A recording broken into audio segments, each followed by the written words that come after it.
ഒരു നാടിന്റെ കഥ. നിങ്ങൾ കണ്ടുപഴകിച്ച സിനിമയിലെ പേക്കോലങ്ങളാൽ ചുറ്റപ്പെട്ട ഒരു നാടിന്റെ കഥയല്ല. നമ്മൾ കേട്ടുപഴകിയതും പുതുതായി ഉണ്ടാക്കിക്കൊണ്ടിരിക്കുന്നതുമായ ചരിത്രത്തിൽ നിങ്ങൾ കേട്ടുകൊണ്ടിരിക്കുന്ന ആ നാടിന്റെ കഥയല്ല. മലപ്പുറം എന്നാൽ ആലോചിക്കാവുന്ന വിഷത്തിന് പരിധിയില്ലെന്ന് തെളിയിച്ചുകൊണ്ടിരിക്കുന്ന മനുഷ്യരുടെ കഥയല്ല. എങ്ങാണ്ടൊരാന ചെരിഞ്ഞാൽ ഉത്തരം പറയേണ്ടുന്ന മനുഷ്യരുടെ കഥയല്ല. ഒരു നാടിന്റെ കഥ. ആ നാട് മലരണിക്കാടുകളും മരതക പട്ടെടുത്ത മാമലകളുമുള്ള നാടാണ്. ആ നാട് സ്വാതന്ത്ര്യത്തിനു വേണ്ടി ചോര കൊടുത്ത ധീരദേശാഭിമാനികളുടെ ചോര വറ്റാത്ത നാടാണ്. ആ നാട് ഈ മലയാള ഭാഷയുടെ പിതാവായ തുഞ്ചത്തെഴുത്തച്ഛന്റെ നാടാണ്. ആ നാട് ഈ നാട്ടിൽ നമ്മൾ ഏറ്റവും അധികം ആഘോഷിക്കപ്പെടുന്ന മാപ്പിള മഹാകവി മോയിൻകുട്ടി വൈദ്യരുടെ നാടാണ്. അതോടൊപ്പം ഭക്തകവി പൂന്താനത്തിന്റെ നാടാണ്. നിങ്ങൾക്കറിയാമോ, നിളയും ചാലിയാറും കടലുണ്ടിപ്പുഴയും ഭംഗിയേകുന്ന ഒരു നാടാണ്.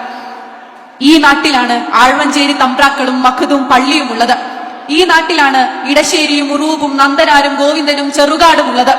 ഈ നാട്ടിലാണ് കേരളത്തിന്റെ ആദ്യ മുഖ്യമന്ത്രി EMS-ഉം മലയാളത്തിന്റെ ആത്മീയ തേജസായ പാണക്കാട്ട് തറവാടും ഉള്ളത്. മലപ്പുറത്തിന് ഇനി എന്താണ് വേണ്ടത് സഹോദരങ്ങളെ? ആ നാടിനെ കുറിച്ച് നമുക്ക് പറയാനുണ്ട്. പുതിയ കാലത്ത് നമ്മുടെ നാടിനെ കുറിച്ച് പറയുക എന്നത് തന്നെ, നമ്മുടെ നാടിനെ ആഘോഷിക്കുക എന്നത് തന്നെ, ആ നാടിന്റെ സംസ്കാരത്തെ കുറിച്ച് പറയുകയും ആ നാടിന്റെ കലകൾ ആഘോഷിക്കുകയും ചെയ്യുന്നത് തന്നെ ഒരു രാഷ്ട്രീയ പ്രഖ്യാപനമായി മാറുകയാണ്.